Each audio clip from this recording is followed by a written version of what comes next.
Welcome to SVG News for Thursday, April 3rd. I'm Jimmy Prince with the details. Members of both sides of the political fence here have been urged to resist the temptation of molding politics into natural disasters. At today's sitting of Parliament, Opposition Senator Vinnet Frederick made a call to her fellow parliamentary colleagues. According to Senator Frederick, people's personal politics should not be featured in relief efforts. This is not a political situation that is being fixed or addressed. It is a national disaster situation in which politics should not feature. And people's personal political choices ought not to feature. We are human. We are on both sides of two political parties. And there may be a temptation, and I am asking that we all resist the temptation. Member of Parliament for the Northern Grenadines, Godwin Friday, reiterated the need for resistance. He, however, added that to give in to such actions would be to sully the victims of the 2013 trough system on Christmas Eve.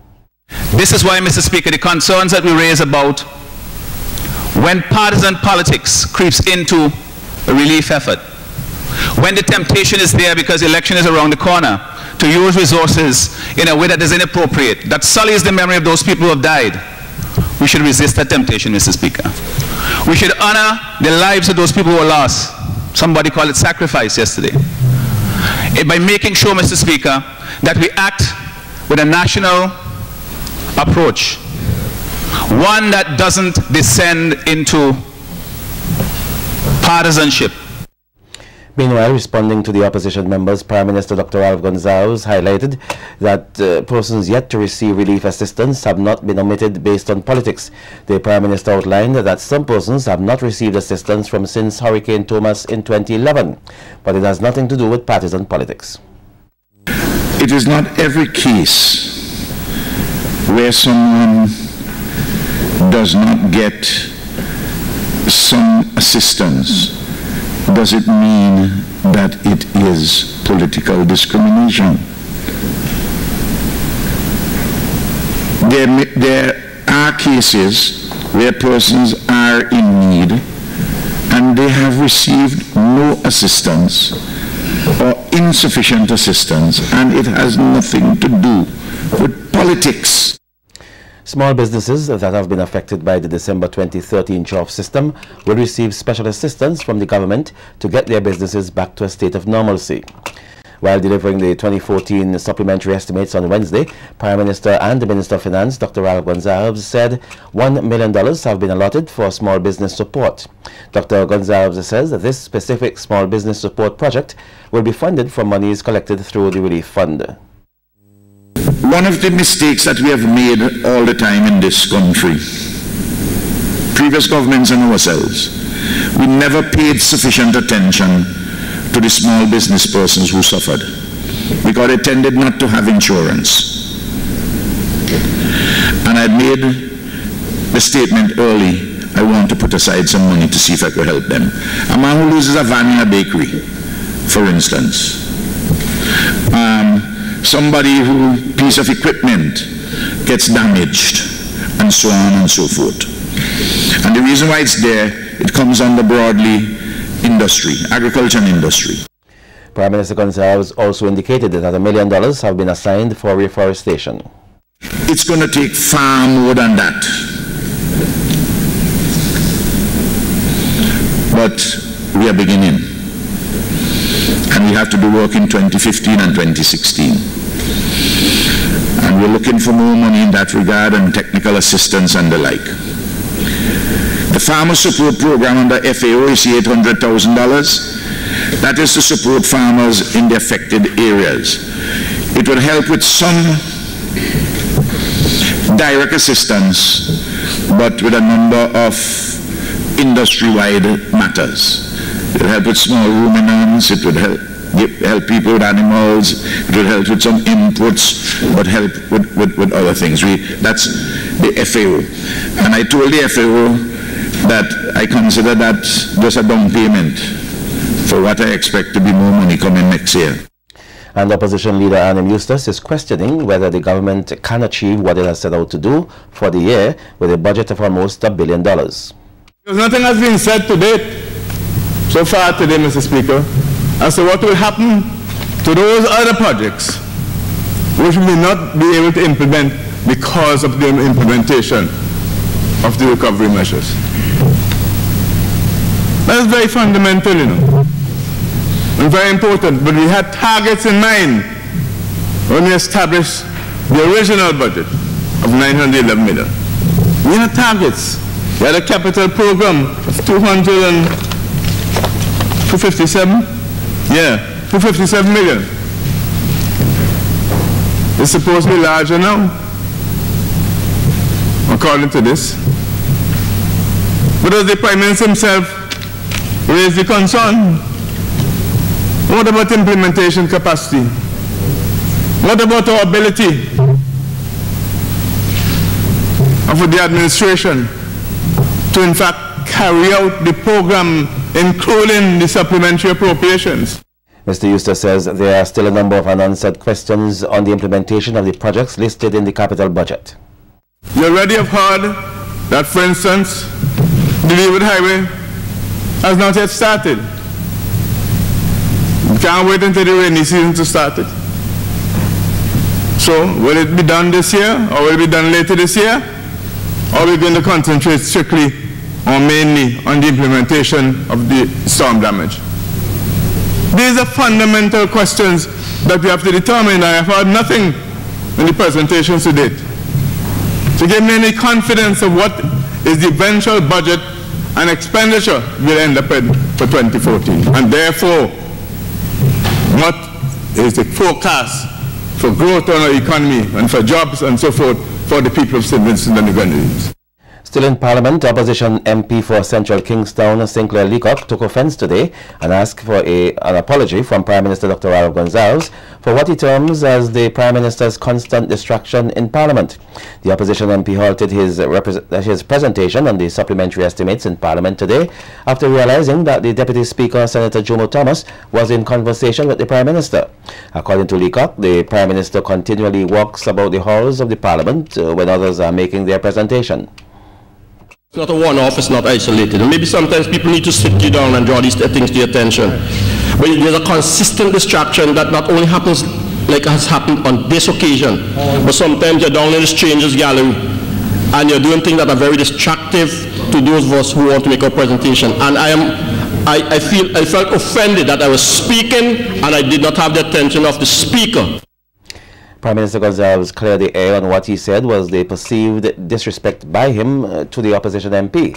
The Prime Minister stated that he was alerting the Speaker on his intentions to leave the House, a format he has been doing from his inception in Parliament. It's a simple thing which, for the 20 years that I've been in the House, that the Speaker is, the leader of the House is permitted to indicate to the Speaker, as it would have been said, behind the Speaker's chair. There is no discourtesy to anyone, I assure honorable members. And I think everyone should realize that. I just make that point, and I don't see any need for anyone to get overly sensitive to that particular issue. Still ahead, the CDC announces finalists for junior and Calypso Soca competitions. More stories on the local scene when we come back.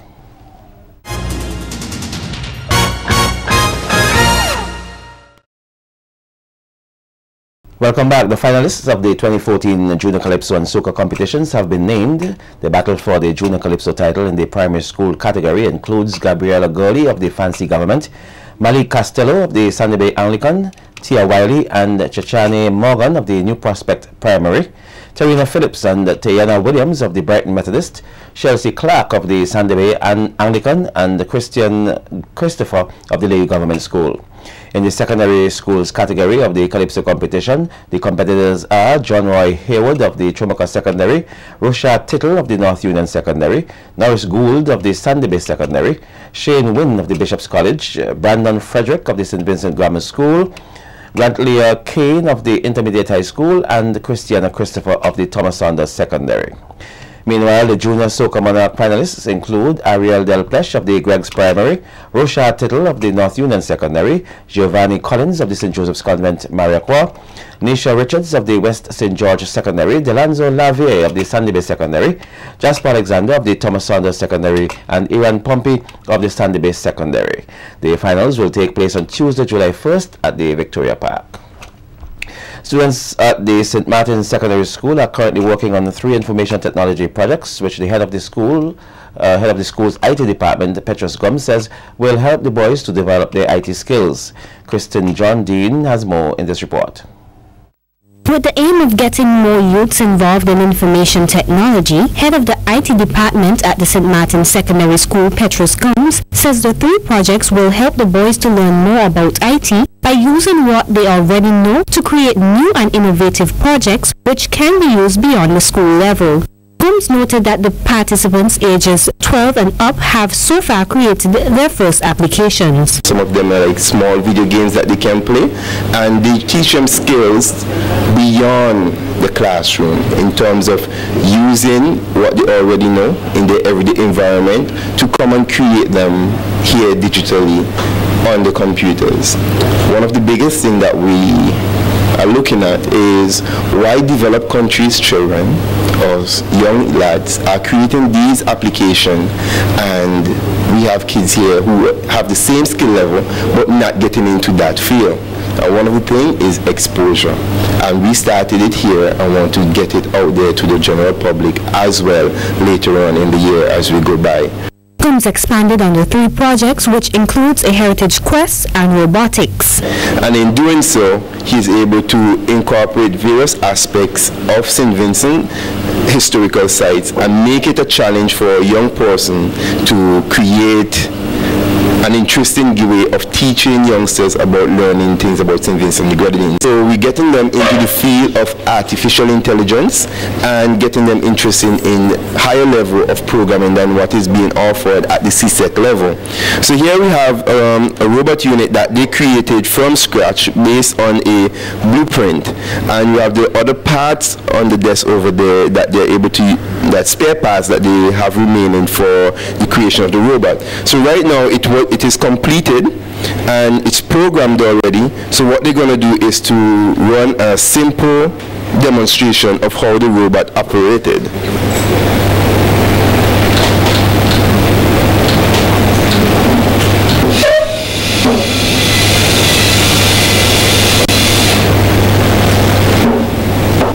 Young men actually ventured to Lassofre to take pictures, to make a virtual representation of Lassofre, to create a game out of it. And the idea behind this one was to increase tourism through persons actually creating and playing the game, so that person can see some of our natural sites and maybe want to visit it once they go online. Because most of the time, young person will know that they play video game and they see spots in there and they want to say, oh, I would like to visit that. So this was the inspiration for this particular project here. It's actually an aerial view of the crater and representation of Lassofre, and maybe a little bit of the vegetation around it. And so this is him here, where he completely interacting with the environment that they created, and used several vehicles to get around the map. So there's 2 teams actually, a red and a blue team, and I think he's actually on the red team. So he's gonna go over to the other side where he's supposed to be capturing a flag of the other team to bring it back to his base. It is the school's hope that these applications will significantly expose the talents of the students creating these various IT applications. Kristen John Dean reporting for SVG-TV News.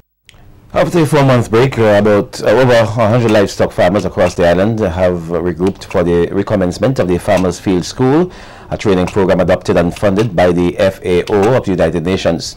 In this country, the school started in April 2013 and has been used as a forum in which farmers gather on a regular basis to exchange information and learn from each other about things that affect them.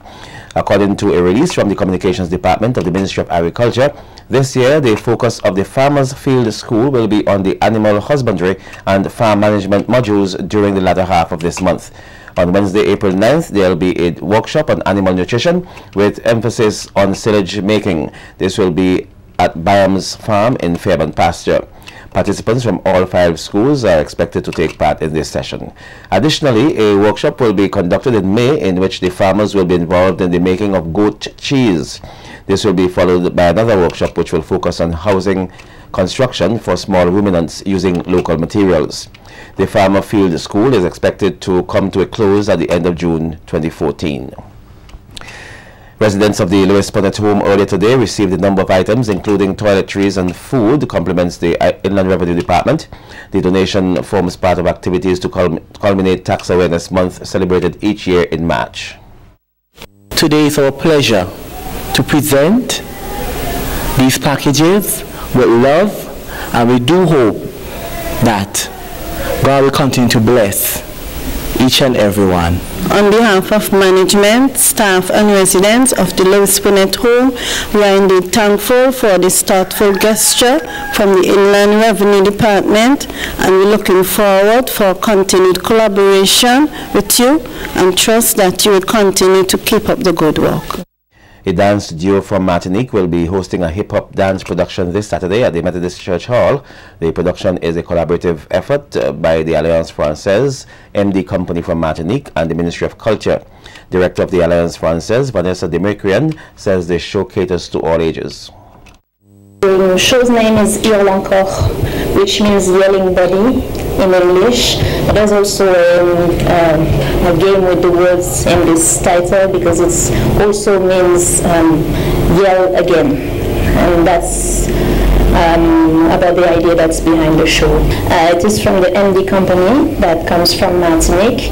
David Milum, who is here, is the founder of this company. He already came to St. Vincent 2 times, and he's also giving master classes. The show is an appreciation to hip-hop dance, but to dance in general as well, and you can expect to be amazed by how hip-hop dance can be beautiful. Founder of MD Company, David Milum, explains what persons can expect at the show. Purpose, we speak about the society, the people, the way it can be difficult to every month to pay the tax, to pay everything on whatever you have like possibility. It's the same for everybody. This is like a cri, c'est right? A cri. A scream. A scream from the people. So we use the hip-hop dance, but it's like a story. So we use the body to speak, to have emotion. It's like theater, but we don't speak really. The body speaks.